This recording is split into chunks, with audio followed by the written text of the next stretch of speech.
Баршаңызға сәлем достар.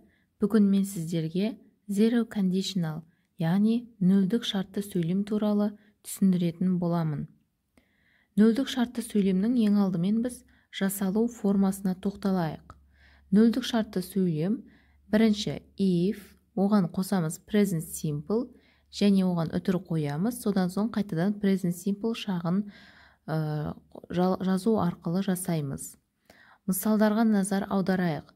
If you have a headache, take a tablets. Егер сенің басың ауырса, дәрілер қабылдайсың. Яғни бұл жерде present simple, бірінші бөлікте present simple you have a headache болып тұр, ал екінші бөлікте take tablets болып тұр. Келесі мысалға назар аударайық.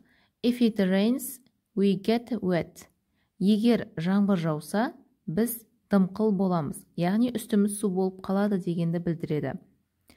It rains present simple шағында тұр, we get present simple шағында тұр.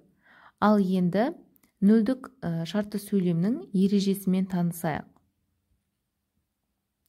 Нөлдік шартты сөйлем қашанда шындықты білдіреді және нөлдік шартты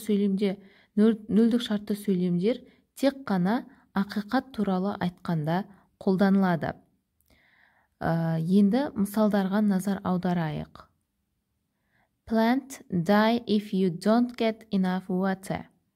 Өсімдіктер өледі, егер сен жеткілікті су бермесең. Яғни бұл ақиқат.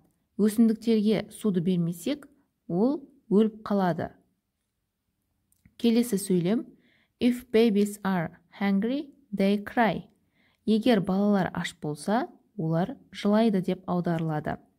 Яғни бұл да ақиқат, кез келген кішкентай бала аш болса, жылайды. Келесі сөйлем. If you hit ice, it melts. Егер сен мұзды жылытсаң, ол ериді. Бұл да ақиқат, шындық ешқашанда өзгермейді, сондықтан да zero conditional да тұр.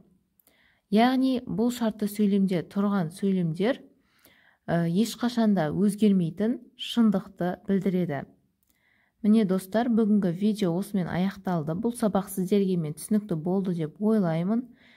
Видео ұнаса, лайк басып, каналға тіркеліп кетуді ұмытпаңыздар. Сонымен қатар, қоңыраудың суретін басып қойсаңыздар, менің видеоларым ешқашанда сіздердің парақшаларыңыздан жоғалмайтын болады.